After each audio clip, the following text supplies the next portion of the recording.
Chennai hospital रे डाक्टरों को 7 थर छुरी रे आघात कले रोगी पुओ। आसंतु जानिबा एहार सर्विसेस खबर विषय रे।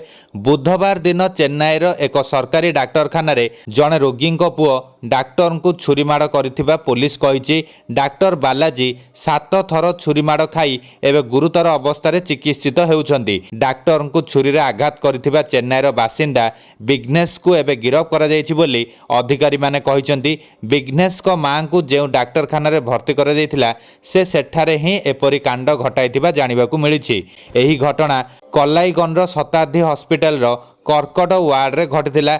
आक्रमण पर विघ्नेश पळाइबाकू चेष्टा करथिले किंतु ताकू धरा जाई पुलिस को हस्तांतर करा जायथिला। एही घटना को नहीं आश्चर्य प्रकट करी तमिलनाडुर मुख्यमंत्री एम.के. स्टालिन कहिसन्ति जे आहत डाक्टरों को आवश्यक चिकित्सा जोगाई दिया जाऊ। एहा सहित से घटनार विस्तृत तदंत करने निर्देश देइछन्ति। एहा आश्चर्यजनक जे गोइंदा कलाईगार शताब्दी सुपर स्पेशलिस्ट हॉस्पिटल रे कार्य करुवा डाक्टर बालाजी जड़े रोगींकर परिवार सदस्यों द्वारा छुरी माड़र शिकार होइछन्ति। एही घटना संपृक्त व्यक्ति को तुरंत गिरफ करा जायछि। समस्त आवश्यक चिकित्सा दिया जिबाकू मु निर्देश देइछि। एही विषय रे विस्तृत अनुसंधान करा जाऊ बोली मुख्यमंत्री कहिसन्ति। से आहुरी मध्य कहिसन्ति सरकारी डाक्तरखाना रे रोगी को उपयुक्त चिकित्सा जोगाइबारे आमर सरकारी डाक्तरंकर निस्वार्थपर कार्य अतुलनीय। सेमानंकर सुरक्षा निश्चित करिबा आमर कर्तव्य। भविष्य में एभली घटना को रोकिबा पई